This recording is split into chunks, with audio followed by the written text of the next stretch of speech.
They come for you at 3 in the morning. The knock on the door, that distinctive, heavy knock that every Soviet citizen learned to dread. You wake in confusion, then terror. Your wife is already sitting up, clutching the blanket, her face pale in the darkness. You both know what this means. Everyone knows what this means. You open the door. Men in NKVD uniforms push past you without a word.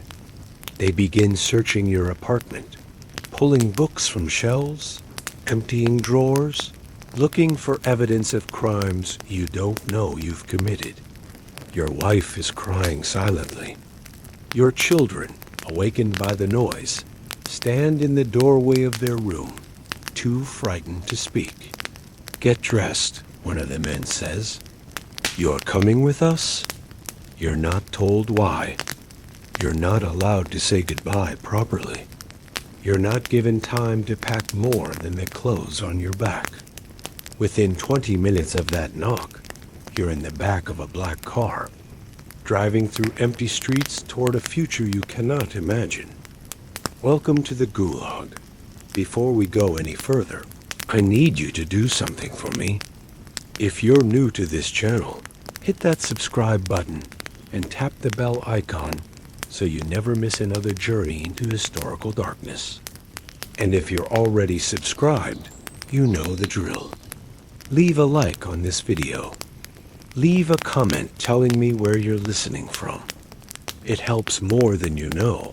And honestly, surviving the algorithm is nothing compared to surviving what we're about to discuss. Now, where were we? Ah, yes. You've just been arrested in the middle of the night, and your life as you knew it is over. The Gulag, an acronym for Glavnoy Upravlenie Lagery. The main camp administration was the Soviet system of forced labor camps that operated from the Alps, 1930s through the 1950s.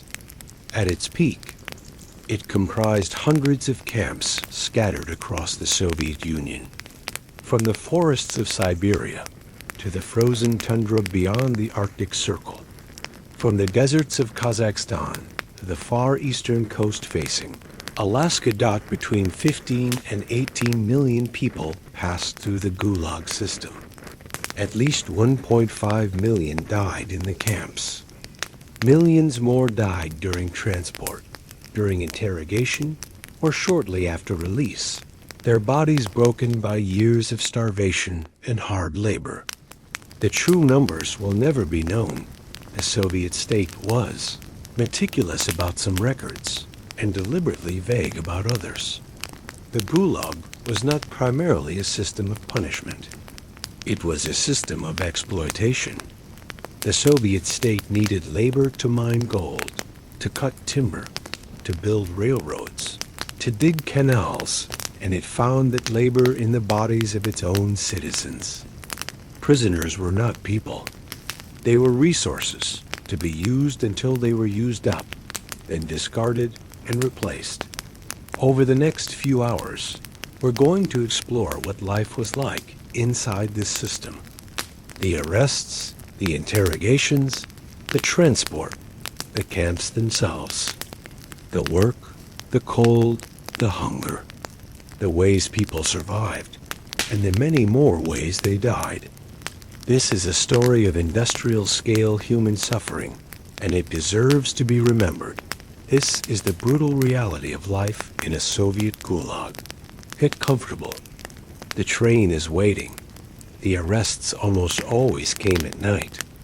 Between midnight and dawn, when people were sleeping, when resistance was unlikely, when the streets were empty of witnesses.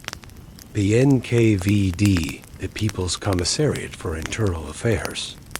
Stalin's secret police preferred the darkness. The knock itself became legendary. Traumatic, a sound that haunted survivors for the rest of their lives. A heavy, insistent pounding that brooked no delay. Open the door, or we'll break it down. The message was clear before anyone spoke a word. The men who came were usually in uniform, NKVD officers in their distinctive blue caps, but sometimes they were plainclothes, which was somehow worse. They cam groups of 2, 3, 4, enough to control any situation, to prevent escape, to intimidate by sheer presence. The search was standard procedure. Every apartment was torn apart, books examined for anti-Soviet content, letters read for evidence of conspiracy, photographs scrutinized for connections to known enemies. The searchers often found nothing incriminating. There was nothing to find, but they took papers anyway, building files for interrogations to combat the family watched in helpless terror. Wives understood they might never see their husbands again. Husbands knew their wives could be arrested too. Their children sent to orphanages for children of enemies of the people. The arrest of one family member was often the beginning of the destruction of an entire family. The arrested person was allowed to take almost nothing. A change of clothes, perhaps. A toothbrush. No time to gather money, warm clothing, food for the journey ahead. The state provided everything in the Gulag or, so the theory went. In practice, arriving without warm clothes in the Arctic could be a death sentence. The last glimpse of home, a wife's face in the doorway, children's eyes peering from a window. That image would sustain some prisoners through years of suffering. For others, it was a wound that never healed. Either way, life as they had known, it ended the moment that door closed behind them. Why were you arrested? The question haunted every prisoner, and for most, there was no good answer. The Soviet system didn't require actual crimes. It required quotas, suspicions, denunciations, and above all, Article 58 of the Soviet Penal Code. Article 58 was the legal foundation of the terror. It defined counter-revolutionary activities in terms so broad that virtually anyone could be guilty. Treason, espionage, sabotage, anti-Soviet agitation, failure to report counter-revolutionary activities. The categories multiplied endlessly. An interpretation was left to the interrogators. Had you told a joke about Stalin? Article 58, anti-Soviet agitation. Had you worked with foreigners? Article 58, espionage. Had you been a manager when a factory failed to meet its quota? Article 58, sabotage. Had you once belonged to a political party that Stalin had since eliminated? Article 58, membership in a counter-revolutionary organization. The charges often bore no relationship to anything you had actually done. A neighbor who wanted your apartment could denounce you. A colleague competing for your job could report a suspicious comment. An interrogator who needed to fill his quota could simply invent a conspiracy and assign you a role in it. Some prisoners genuinely had opposed the Soviet regime. Old Bolsheviks who remembered when Stalin was nobody. Intellectuals who questioned the party line. Religious believers who refused to abandon their faith. Nationalists from Ukraine, the Baltic states, Central Asia, who wanted independence for their peoples. These were real political prisoners, if any such distinction mattered, but most were simply unlucky.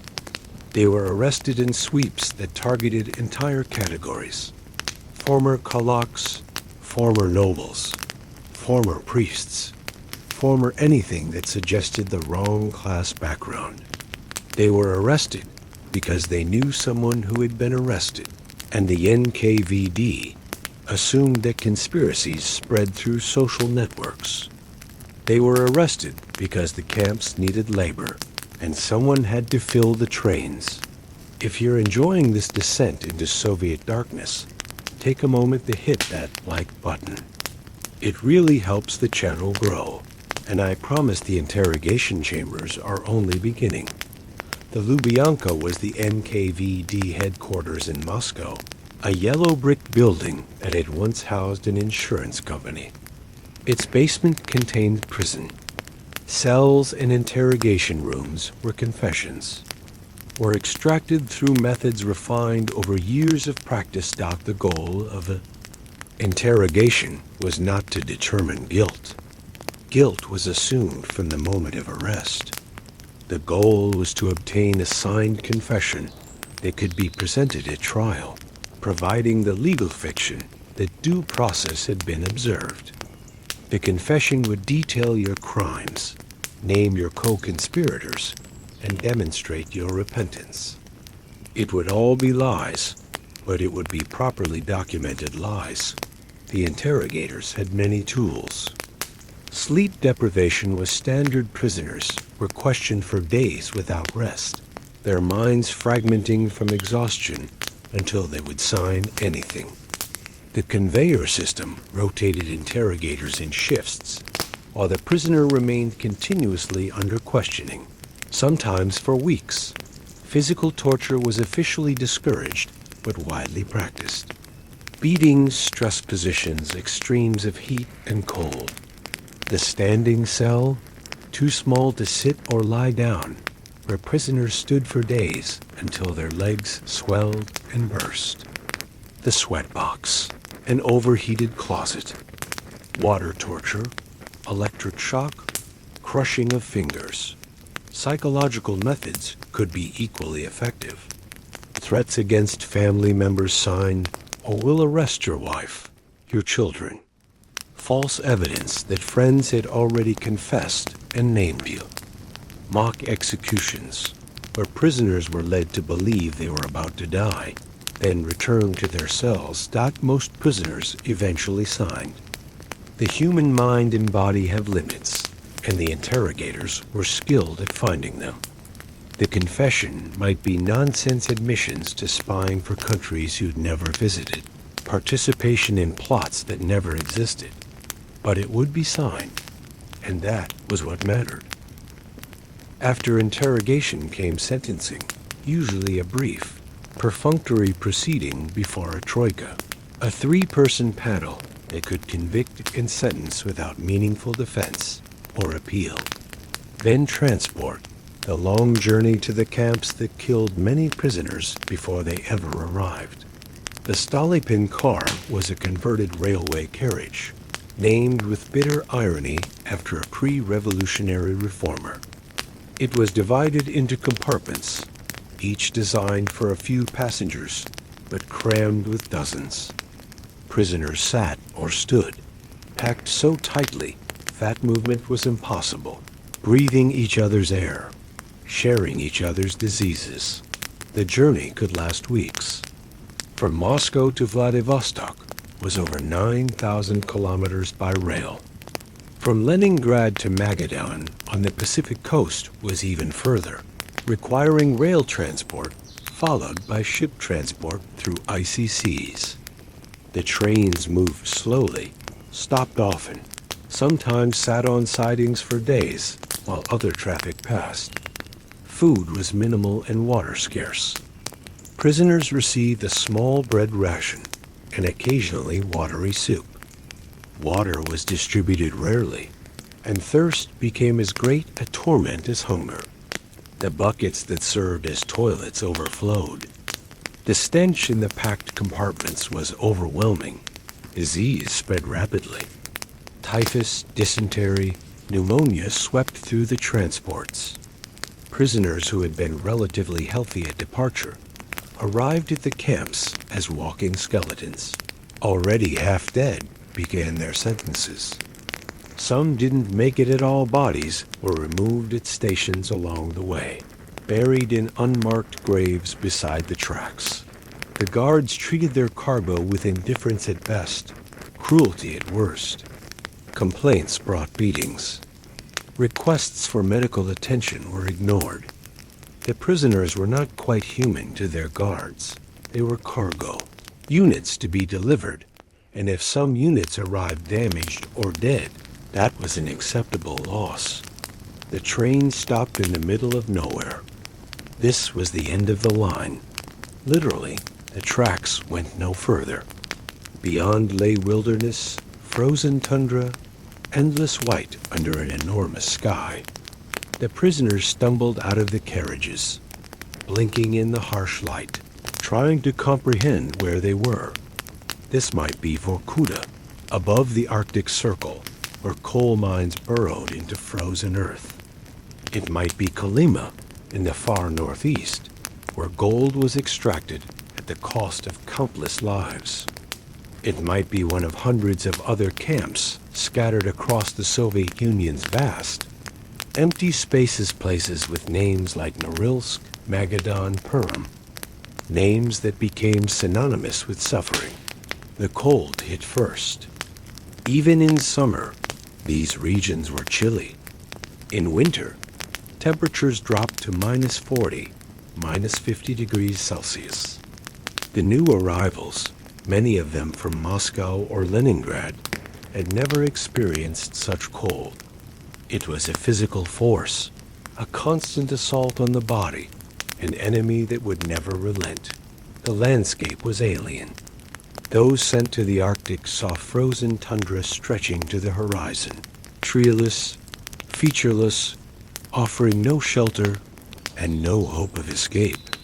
Those sent to Siberia saw endless forests of pine and birch, beautiful in summer, deadly in winter. The land itself was a prison. Where could you run? Hundreds of kilometers of wilderness separated you from any possible refuge. The camp came into view. Watchtowers, barbed wire, rows of wooden barracks, guards with dogs, other prisoners, gaunt and hollow-eyed, staring at the new arrivals with a mixture of pity and predatory calculation. You had arrived in a world with its own rules, its own hierarchies, its own ways of survival and death. Your old life, your career, your education, your family, your identity, none of it mattered here. Here, you were nobody. Here, you were a Zek. If you're settling in for the night, now's a good time to hit that subscribe button and leave a comment. Because we're about to enter the camp itself, and you'll want to understand how this world was organized. The Gulag was a vast bureaucracy, centrally administered from Moscow, but locally managed by camp commanders with almost unlimited power over their prisoners. At its height in the early 1950s, the system held over 2.5 million prisoners in hundreds of camp complexes across the Soviet Union. Each camp complex was called a lagpunkt or simply a camp, but the larger complexes might contain dozens of individual camps spread across a region. Vorkuta, for instance, was not a single camp, but a constellation of coal mining camps, each with its own administration, its own barracks, its own death toll. The camp was organized around the zone, the enclosed area where prisoners lived and worked. The zone was surrounded by multiple fences of barbed wire, with guard towers positioned to observe every inch. Between the fences was the death zone, where guards were authorized to shoot anyone who entered without permission. Inside the zone were the barracks, the administration buildings, the kitchen, the hospital, such as it was, workshops, storage facilities. The layout was standardized. A prisoner transferred from one camp to another would find the same basic structures, the same routines, the same oppressive familiarity. Outside the zone was the work site, which might be a mine, a logging area, a construction project, a factory. Prisoners were marched to work each morning under guard and marched back each evening. The march itself could be several kilometers each way. Added to the exhaustion of the workday, The guards, both regular soldiers and NKVD troops, lived outside the zone in their own quarters. They had their own world, with families, schools, shops, clubs. The prisoners were invisible to this world, except as labor units, production statistics, potential threats to be watched and controlled. When you arrived at a camp, you ceased to be a person and became a number. Registration stripped away your identity, replacing it with a file, a category, a classification that would determine your fate. Your name was recorded, your sentence noted, your crime listed. A photograph was taken for your file. You were assigned a number, which would be stenciled on your clothing, which you would answer to for years to come. The bureaucracy of the Gulag was meticulous. Every prisoner was documented, tracked, accounted for. The critical classification was the distinction between political prisoners and common criminals. Politicals were those convicted under Article 58, the counter-revolutionaries, the spies, the saboteurs. Common criminals were thieves, murderers, rapists, actual criminals in the conventional sense. This distinction mattered enormously because the Soviet system deliberately gave criminals power over politicals. The criminals were considered socially friendly elements. Their crimes were against property or persons, not against the state. They could be rehabilitated. The politicals were socially dangerous enemies of the Soviet system itself, not in practice. This meant that criminals ran the camp's informal economy. They took the best bunks, the warmest clothing, the largest food rations. They extorted, robbed, and terrorized the political prisoners with impunity. The guards not only permitted this, but encouraged it, letting the criminals control. The barracks reduced the need for direct supervision. For a political prisoner, this was a second layer of oppression. You were not only a prisoner of the state, but a victim of your fellow prisoners. You would be robbed of your bread ration, your warm clothes, your boots. You would be beaten for resistance, or simply for entertainment. The criminals called you a fascist, regardless of your actual politics. And the label stuck. The barracks were your home, a word that carried no warmth, no comfort. Only a grim designation of where you would sleep when work was done. A typical barracks was a long wooden building, poorly insulated, inadequately heated. In the Arctic winter, ice formed on the inside walls. The single stove in the center could not warm the far corners, and prisoners fought for the bunks nearest the heat. The bunks were wooden platforms in 2 or 3 tiers, called vagonki after the shells in railway cars. Each bunk might be assigned to 2 or 3 prisoners who slept pressed together for warmth. There was no bedding beyond thin mattresses stuffed with straw or wood shavings. Blankets so warm they provided little warmth. A barracks designed for 50 might hold 100. 150, 200 prisoners. The crowding was deliberate. It simplified construction and guarding. But it meant no privacy, no personal space, no escape from the mass of suffering humanity around you. The smell was indescribable. Unwashed bodies, unchanged clothes, overflowing latrine buckets. The prisoners were permitted to bathe, perhaps once every 10 days. If the bathhouse was operating, if there was water, if the guards decided it was worth the trouble. Most of the time, they simply accumulated filth until it became a second skin. Bedbugs infested every barracks. They emerged at night to feed, leaving itching welts that prisoners scratched raw. Lice were universal, spreading typhus among the weakened population.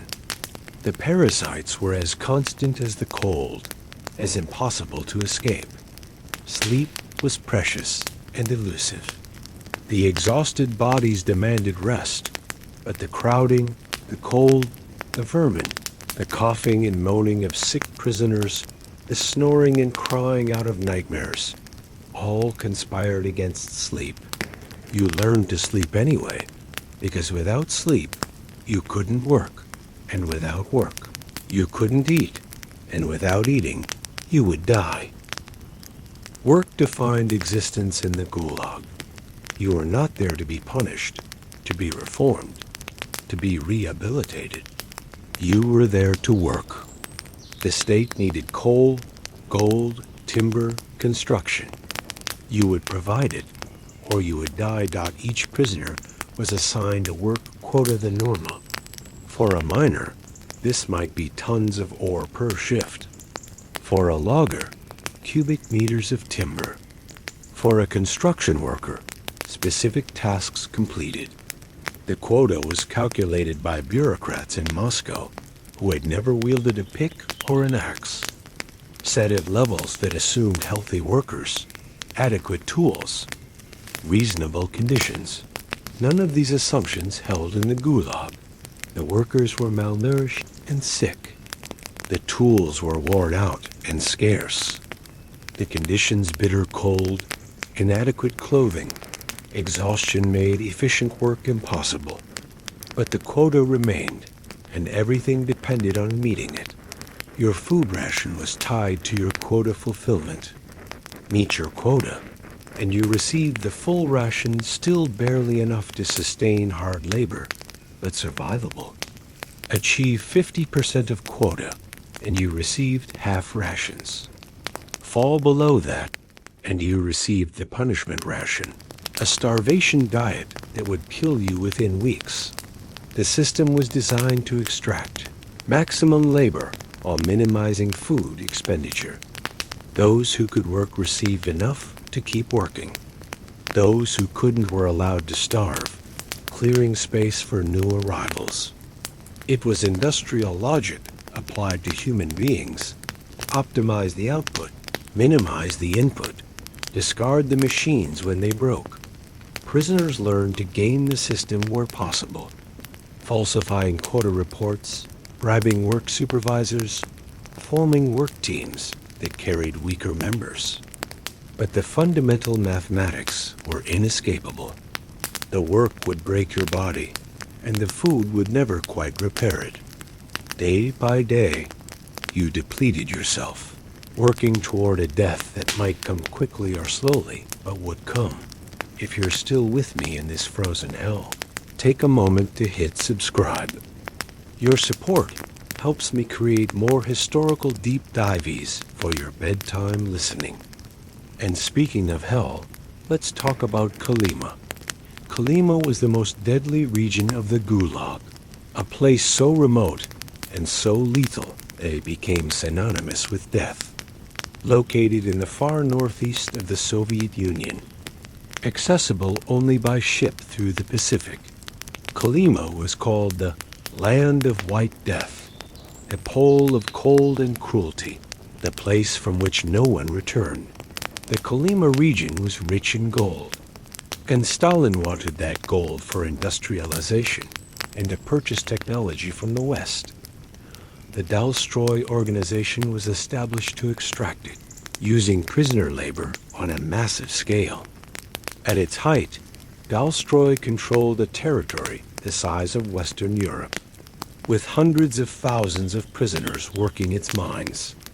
The conditions in Kolyma were the worst in the Gulag.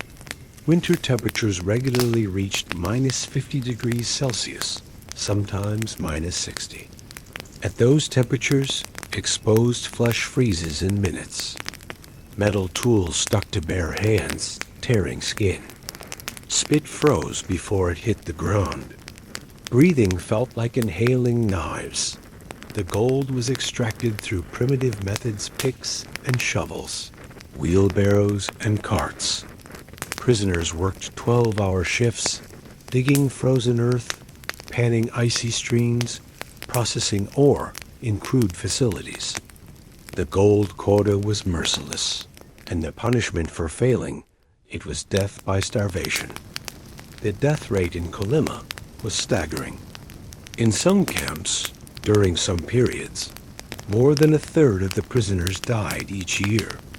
The graveyard's mass pits really filled and filled again. The permafrost preserved the bodies, freezing them into position, creating a permanent record of the killing that the Soviet state tried to hide. Survivors of Kolyma spoke of it as another world, a planet of suffering beyond anything they had imagined possible. Some compared it to Dante's hell frozen rather than burning, but equally eternal in its torment. Food in the Gulag was a matter of life and death, measured in grams, calculated with precision, always insufficient.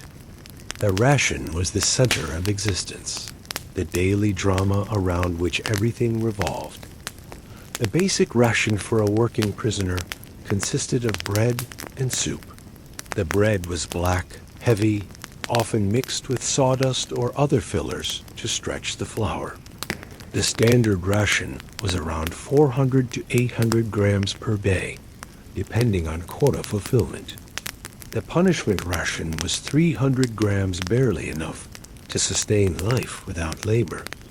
A death sentence for those expected to work. The soup was balanda hot water with a few cabbage leaves, perhaps some fish heads, sometimes a bit of grain. It contained minimal nutrition, but provided warmth and the illusion of fullness. Prisoners learned to eat it slowly, savoring each spoonful, making the moment last. Additional rations might include a few grams of sugar, some vegetable oil, occasionally a bit of fish or meat. These additions were theoretical. They appeared in the official ration schedules, but often vanished before reaching the prisoners, stolen by guards, by kitchen workers, by criminal prisoners who controlled the food distribution. Hunger was constant, gnawing, inescapable. Prisoners thought about food all the time, dreaming of meals from their former lives, fantasizing about bread, planning how to obtain a few extra grams. They talked about food endlessly, sharing recipes they would never cook, describing dinners they would never eat. The food obsession was a symptom of starvation, but it also provided psychological sustenance. Imagining a feast was almost as satisfying as eating one, or so the starving mind convinced itself. Prisoners compiled mental cookbooks, elaborate fantasy menus, oral recipes passed from bunk to bunk. In a world stripped of everything, food fantasy was free. The Gulag had its own term for the walking dead, dokodyaga, one who had reached the final stage, or more clinically, dystrophic, suffering from starvation-induced deterioration. The process was gradual and then sudden. First the fat disappeared, then the muscles began to waste. The body consumed itself, breaking down tissue for fuel, starting with the least essential parts and working inward. The face grew gaunt, the skin stretched over bones, the eyes sank into hollow dots in the middle stages. The body began to swell. Edema fluid accumulation bloated the legs, the abdomen, the face. This wasn't fat, wasn't recovery. It was a sign that the body's systems were failing, that the organs were giving up. A swollen prisoner was closer to death than a skeletal one. Mental changes accompanied the physical. Concentration faded. Prisoners forgot words, lost track of time, couldn't follow simple instructions. Apathy set in the energy required for emotion was no longer available. The starving became indifferent to their own fate, indifferent to everything except the next meal. The final stage was complete collapse. The dokodyaga couldn't work, couldn't walk, could barely move. They lay on their bunks, too weak to eat even when food was available, their bodies finally surrendering. Death came quietly, often at night, just another body to be removed before the morning count. The camps produced dakodyagi constantly. The work consumed calories faster than the rations replaced them. New arrivals replaced those who died. The system maintained its labor force through turnover rather than sustenance. Why waste food on maintaining workers when new workers were always arriving? Some prisoners recovered from advanced starvation, pulled back from the edge by fortunate assignment to lighter work, by access to additional food, by sheer biological luck. But most who reached the dakodyaga stage did not return. They had crossed a line beyond which the body could not recover. Cold was the constant enemy, the ever-present threat, the silent killer that took more lives than any guard's bullet. In the Arctic camps, winter lasted 9 months. In Siberia, 8. Even summer brought freezing nights and unpredictable weather. The prisoners' clothing was grossly inadequate. Thin cotton-padded jackets, worn-out boots, gloves that fell apart after days of work. The regulations specified warm clothing, but regulations meant nothing when supplies didn't exist. Prisoners stuffed their clothes with newspaper, wrapped their feet in rags, improvised desperately against the cold. Frostbite was epidemic. Fingers, toes, noses, ears, cheeks, any exposed flesh was vulnerable. At -40, frostbite could occur in minutes. The first sign was numbness, a dangerous absence of pain that meant tissue was freezing, then whitening of the skin, then blackening as the flesh died. Severe frostbite meant amputation. Camp hospitals had saws for removing frozen fingers, frozen toes, frozen feet. The amputees joined the invalids, unable to work, receiving punishment rations, sliding toward death. Some survived with missing digits. Others found that losing a hand or foot was simply a slower death sentence. The cold killed in other ways, too. Pneumonia swept through the barracks, attacking lungs weakened by starvation and exhaustion. Heart attacks struck men shoveling snow, their cardiovascular systems unable to handle the strain. Men simply froze, falling asleep in snowbanks after collapsing from exhaustion, never waking. Work continued regardless of temperature. There was no too cold to work threshold if there had been. The camps would have closed for months each year, and the quotas would never be met. Prisoners labored at -30, -40, -50, their tools freezing to their hands, their breath crystallizing, their bodies burning calories they couldn't replace just to maintain core temperature. If you're settling in for sleep, subscribe and leave a comment about what dark historical topic you'd like me to cover next. Because now we need to discuss the two groups that made daily survival even harder: the guards and the criminal prisoners.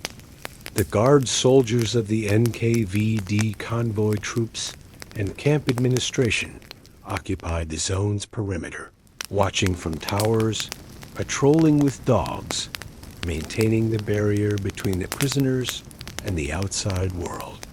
Their job was to prevent escape and ensure work continued. Most guards were not sadists, just ordinary men doing a job. They had been assigned to Gulag service, often as a punishment or because they lacked the connections for better posts. They wanted to serve their time, earn their pay, and go home. The prisoners were abstractions to them, enemies of the people, barely human. But some guards were cruel, finding pleasure in the power they held over helpless people. They beat prisoners for minor infractions or no infractions at all. They shot escapees who had simply wandered too close to the boundary, collecting bonuses for preventing escapes. They collaborated with criminal prisoners, sharing in the extortion and theft. The criminals called Urki or Blatny were the real terror of the barracks. These were professional criminals, often repeat offenders who had spent most of their lives in prisons and camps. They had their own culture, their own code, their own hierarchy, and they ruled the prisoners' world. The Soviet system had declared criminals socially friendly. Their crimes were against bourgeois property, which would disappear under communism anyway. They could be rehabilitated through labor. Political prisoners, by contrast, were class enemies beyond redemption. This ideology translated into privileges for criminals and persecution for politicals. The criminals took what they wanted: food, clothing, money, bodies. They forced political prisoners to work for them, to give up their rations, to serve their needs. Resistance was met with violence, beatings, stabbings, death. The guards rarely intervened. They preferred to let the criminals maintain order through terror.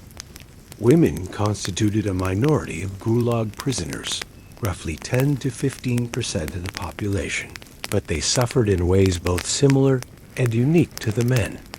Women were arrested for the same reasons as men.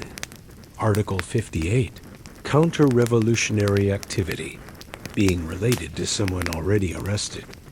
Wives of enemies of the people were automatically suspect.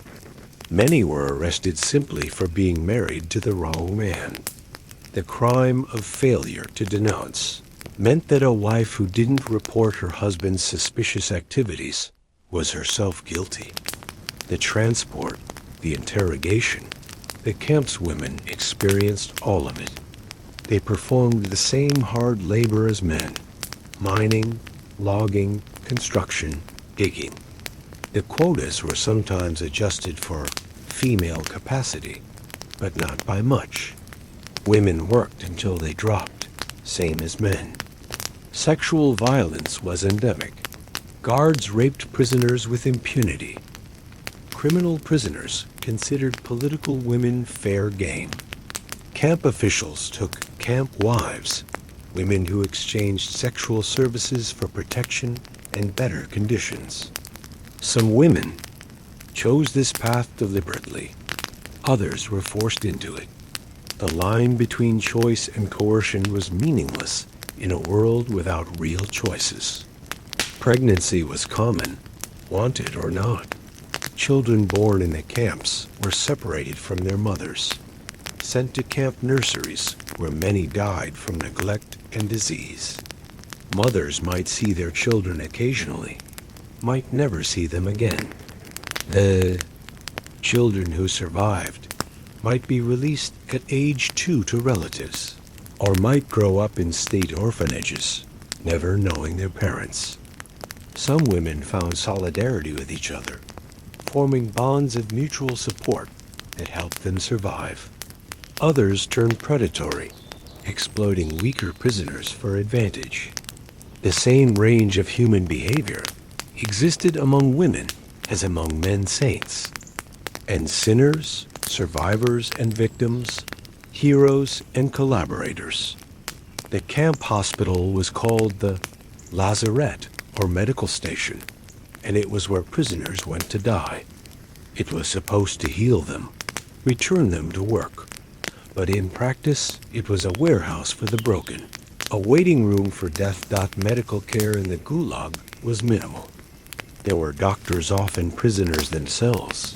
Physicians arrested during the terror, but they had few medicines, limited equipment, and overwhelming caseloads. They could diagnose diseases they couldn't treat, identify conditions they couldn't cure. Admission to the hospital required being sick enough to be useless for work, but not so sick the treatment was obviously pointless. The hospital had beds that needed filling, not empty bunks for the soon-to-die. The calculus was economic. Could this prisoner be returned to productivity? Those admitted found relative comfort. Beds rather than bunks, some heat, lighter food that the sick could digest, rest from the killing labor. For many, it was the first peace they had known since arrest. They slept, they recovered some strength, they felt almost human again. But the respite was temporary. Once judge recovered a judgment made by administrators needing workers, not. Doctors assessing health prisoners were returned to the general population, to the work, to the conditions that had broken them in the first place. Many made multiple trips to the hospital, each stay shorter than the last, until the final stay. The morgue was attached to the hospital, a practical arrangement. Bodies were processed efficiently, names recorded, valuables removed, corpses stacked for burial. In winter, the frozen bodies accumulated. Mummy SS graves were dug when the ground thawed enough to dig them. The paperwork was meticulous, even when the burials were mass. Death was the Gulag's constant companion, its true product, its inevitable output. The camps killed through multiple mechanisms, each efficient in its own way. Starvation was the primary killer.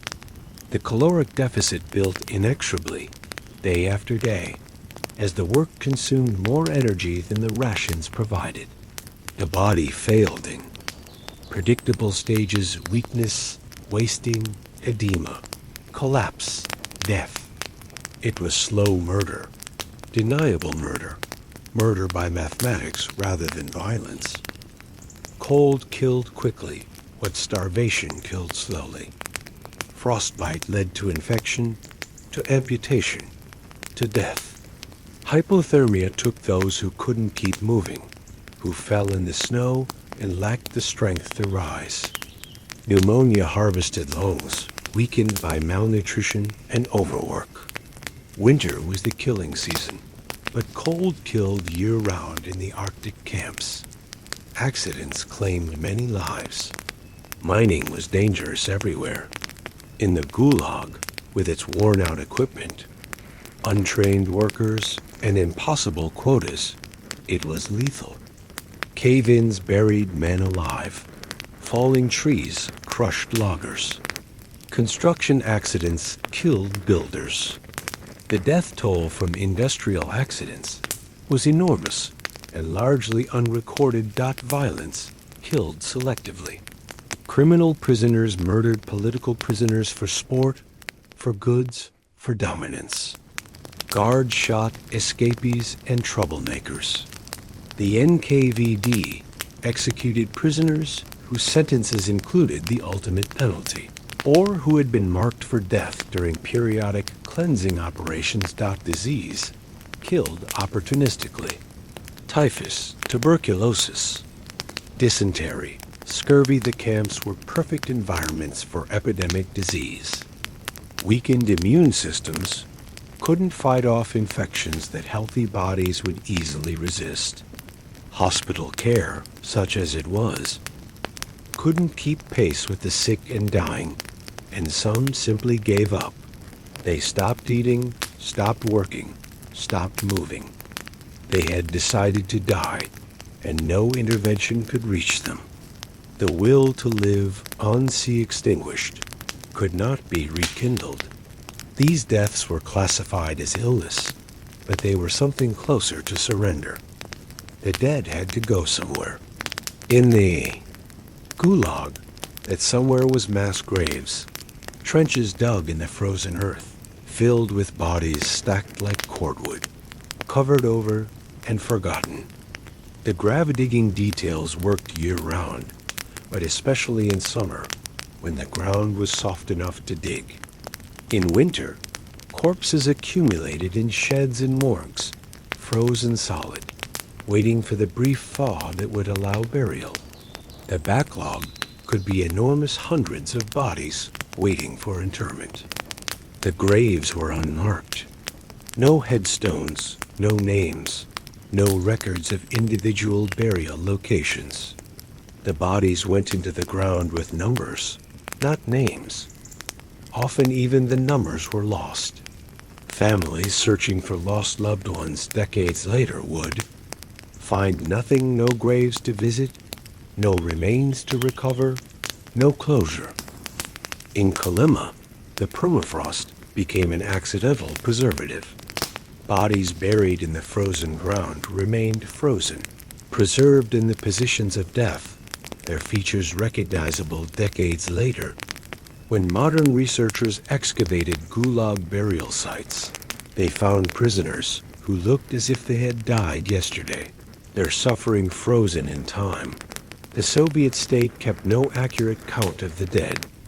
Mortality statistics were politically sensitive. High death rates suggested mismanagement, reflected poorly on camp commanders, implied criticism of the system. Records were falsified, causes of death disguised, numbers minimized. The true toll will never be known. Estimates range from 1.5 to 1.8 million deaths in the camps themselves, with perhaps equal numbers dying during transport, in transit prisons during interrogation, or shortly after release. The Gulag may have killed 3 million people, or 4 million, or more. The dead cannot testify, and their killers kept imperfect records. Yet some prisoners survived. Against all odds, against the mathematics of starvation and the physics of cold, some people made it through years of the Gulag and lived to tell their stories. How? The most important survival strategy was securing a prederky position, a privileged job that carried better conditions. Clerks, medical assistants, cooks, barbers, bathhouse attendants, workshop craftsmen. These positions offered relief from killing outdoor labor, access to additional food, protection from the worst conditions. Getting a prederky position required skills, connections, or luck. Doctors, accountants, engineers, prisoners with professional qualifications might be assigned to work matching their skills. Others bribed their way into better positions or formed alliances with powerful prisoners who could arrange assignments. Some simply happened to be in the right place when a position opened. Physical adaptation helped. Prisoners who arrived strong and healthy had reserves to draw on. Those who had grown up in hard conditions, peasants, laborers, were better prepared than soft intellectuals from Moscow. Youth was an advantage. The camps killed the old faster than the young. Psychological resilience was crucial. Some prisoners maintained hope of release, hope of reunion, hope of survival that sustained them through despair. Others found purpose in helping fellow prisoners, in maintaining their humanity, despite conditions designed to destroy it. A few turned to religion, finding meaning in faith when all other meaning had been stripped away. Some survivors acknowledged darker strategies. Informing on fellow prisoners brought rewards. Stealing from the weak kept you alive at their expense. Collaboration with the authorities, service to the criminal's survival, sometimes required betraying others. The Gulag posed moral choices that had no good answers. If you're still listening, subscribe and leave a comment. Because now we're going to discuss the human relationships that could save you or destroy you in the camps. Solidarity among prisoners was real and life-saving. Prisoners shared food with those who had none, knowing they might need help themselves tomorrow. They covered for each other during work, helping weaker members meet quotas. They provided information, protection, emotional support, the basic elements of human community that the system tried to destroy. Friendships formed under extreme conditions could be profound. Two prisoners might form a bond, sharing everything, protecting each other, becoming closer than brothers. These relationships provided psychological anchoring in a world designed to isolate and atomize. To have someone who cared whether you lived or died was enormously sustaining. Work teams became mutual aid societies. A brigade of prisoners learned to cooperate, to distribute work according to capacity, to falsify quota reports collectively. The strong carried the weak. The skilled taught the unskilled. The group survived together or failed together. Brigade membership could mean the difference between life and death, but betrayal was equally common. The system encouraged informing prisoners who reported on their fellows received rewards, while those who refused faced punishment.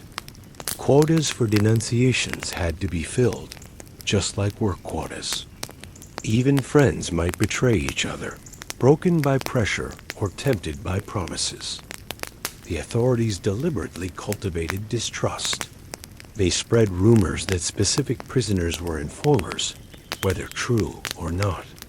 They told each prisoner that others had informed on them. They made solidarity dangerous. If your friend was arrested, you might be next for failure to denounce.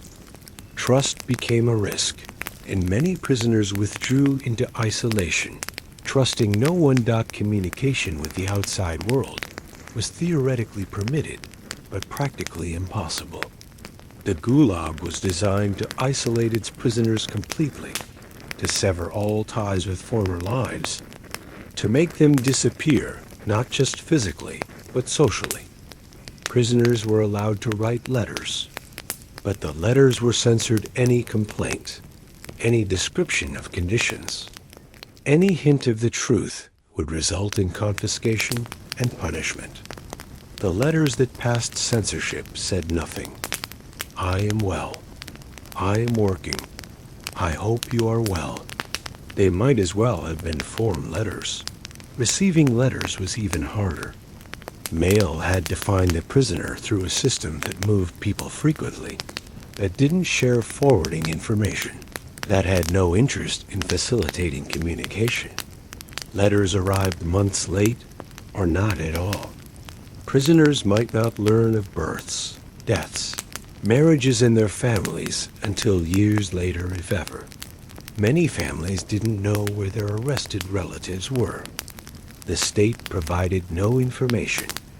The camps were officially secret. The location of millions of prisoners was classified. Families searched desperately, petitioning authorities, bribing officials, trying to discover if their loved ones were alive and where. Some families gave up. The arrested person had disappeared, might be dead, probably was dead. It was safer to assume death, to mourn, to move on. Wives divorced imprisoned husbands partly to protect themselves and their children from the taint of association, partly because their husbands were effectively dead. The isolation was deliberate. The Gulag didn't just imprison bodies. It erased social identities. Cut off from family, from friends, from profession, from community. The prisoner became nobody, just a number, a labor unit, a statistic. The psychological destruction was as thorough as the physical dot. Not everyone in the Gulag was behind barbed wire. Surrounding the camps were settlements of free workers, people who were technically at liberty but couldn't leave, exiled to the remote regions where the camps were located. These were the Spetsverseltsi, the special settlers.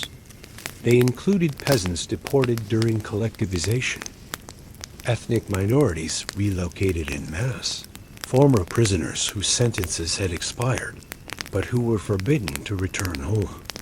They were free in theory, imprisoned in practice by geography and regulations. The special settlers lived in villages near the camps, working in the same industries, mining, logging, construction. They were paid wages. Prisoners were not, could have families, could live in their own houses. But they couldn't leave, couldn't travel without permission, or under constant surveillance by the NKVD. Some former prisoners became special settlers upon release. Their sentences expired, but they were assigned to permanent exile in the camp region.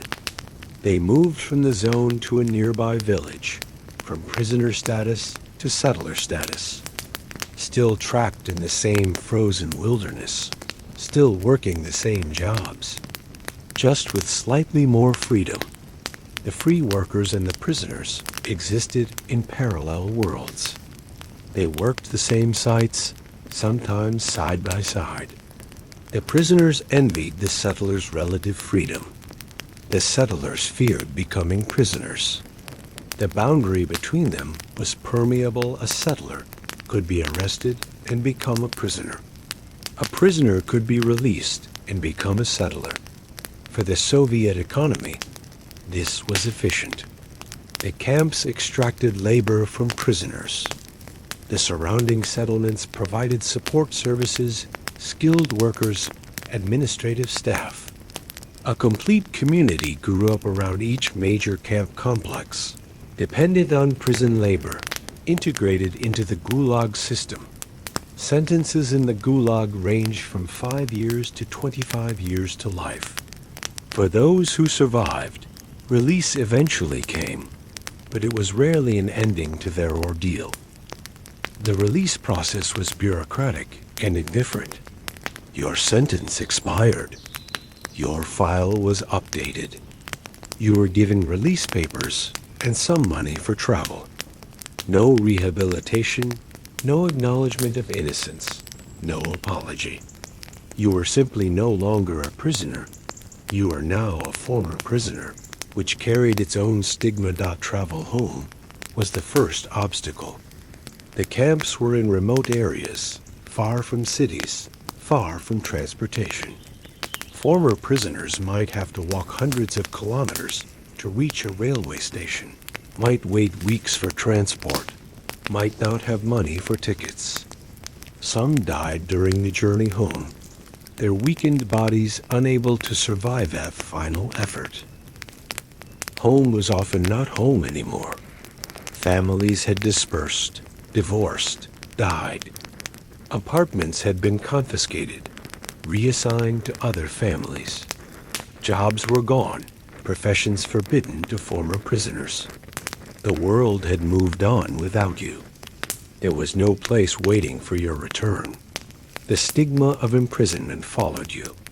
Former prisoners were excluded from many jobs, from party membership, from higher education. They had to register with the police, were subject to surveillance, or always suspected. Any new investigation, any new terror campaign, and they were the first to be rearrested. Many former prisoners couldn't talk about their experiences.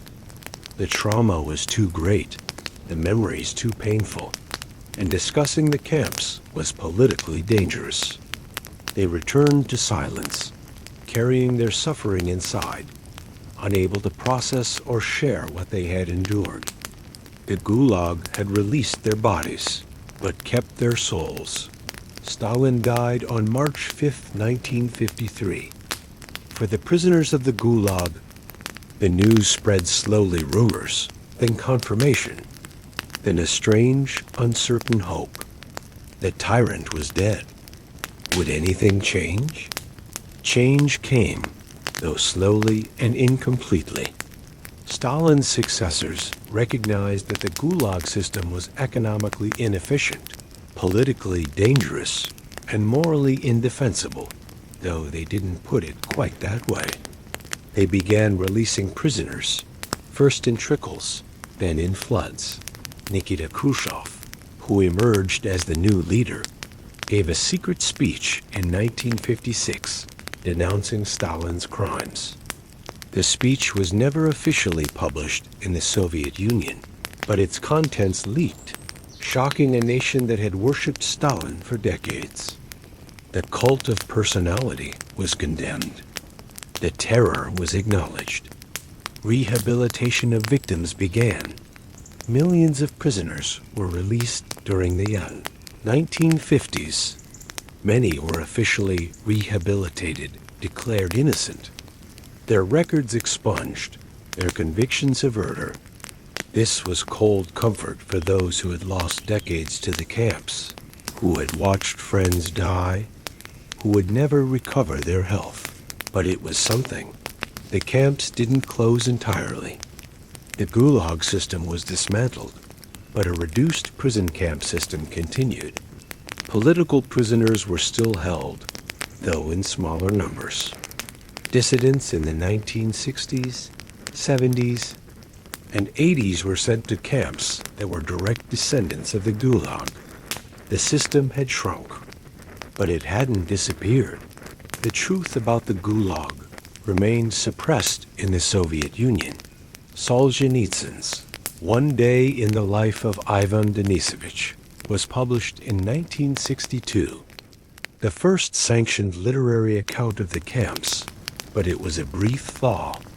Fuller accounts like the Gulag archipelago had to be published abroad, smuggled, read in secret. The full reckoning would wait until the Soviet Union itself collapsed. The Soviet Union fell in 1991, and with it fell the barriers to understanding what the Gulag had been. Archives opened. Survivors spoke. The scale of the horror became undeniable. The numbers are staggering.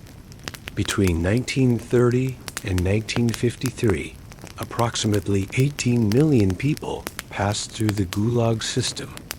At least 1.5 million died in the camps. Perhaps twice that many died in transport, in prisons, in exile settlements, or shortly after release. The Gulag may have killed 3 to 4 million people, possibly more. The victims included every category of Soviet citizen, Russians and Ukrainians, Balts and Caucasians, Central Asians and Jews. They were peasants and intellectuals, workers and professionals, communists and anti-communists. They were women and children as well as men. The Gulag was an equal opportunity killer. The economic legacy was vast. The Gulag built railroads, dug canals, mined gold, cut timber. It developed entire regions of Siberia and the Arctic that would otherwise have remained empty. The cities of Magadan, Vorkuta, Norilsk owe their existence to prison labor. The Soviet industrialization that Stalin celebrated was built on bones. The human legacy is still being processed. Families search for information about ancestors who disappeared. Graves are discovered and excavated. Memorials are built and sometimes torn down by those who prefer to forget. Russia has never fully confronted its Gulag past, never held trials, never achieved consensus on what happened, and why. For the survivors and their descendants. The Gulag is not history, but memory. The trauma passed down through generations, expressed in silence and in story, shapes families even today. The camps closed decades ago, but the Gulag's shadow still falls across Russia and the world. And so our journey through the Gulag comes to an end. The camps are closed now, mostly. The barracks have rotted. The watchtowers have fallen. The barbed wire has rusted into the earth. In Kolyma, in Vorkuta, in all the places where millions suffered, there is now mostly silence, the wind across the tundra, the creak of abandoned buildings, the weight of unremembered dead. But the Gulag happened. For more than 2 decades, it was a world unto itself, a nation within a nation, where the Soviet state consumed its own people in the name of building socialism. Fathers and sons, mothers and daughters, teachers and workers, artists and engineers, millions of ordinary people were fed into a machine designed to extract their labor and discard their lives. The prisoners of the Gulag committed no crimes, or rather, their crimes were being related to someone who had been arrested, telling the wrong joke, belonging to the wrong ethnic group, attracting the attention of the wrong official. The system needed labor, and it found labor by inventing enemies. In a very real sense, the Gulag created the counter-revolutionaries it claimed to be punishing. What the survivors testified to, again and again, was the arbitrariness of it all. There was no logic to who was arrested and who was spared, who lived and who died. Survival was not a matter of virtue or strength, but of luck, connections, random chance. The Gulag was a lottery of suffering, and the only winners were those who never entered. Tonight, as you drift toward sleep in your warm bed, in your safe home, consider what it meant to be a Zek, to be arrested without reason, transported without mercy, worked without rest, starved without end, to watch friends die and be unable to help, to forget the faces of your family, the feel of warmth, the taste of enough food, to become a number, a labor unit, a statistic. Consider the millions who endured this, not as abstractions, not as numbers, but as people, each one with a name, a family, a life that was stolen. They deserved better. They deserved to be remembered. The Gulag has been called many things: an experiment in human degradation, an economic system built on slavery, a machine for breaking human beings. All of these are true. It was the Soviet Union's original sin, the crime at the heart of the system, the truth that had to be hidden and denied. But it cannot be hidden forever. The survivors spoke, and their testimonies survived them. The archives opened, and the records remain. The graves are still there, under the permafrost, waiting to be discovered. The truth of the Gulag is now part of history, indelible, undeniable. Rest well. You are free, and the camps are far away, and the knock at 3 a.m. is not coming for you tonight. But remember those for whom the knock did come, who rode the cattle cars, who froze and starved and died in the ice.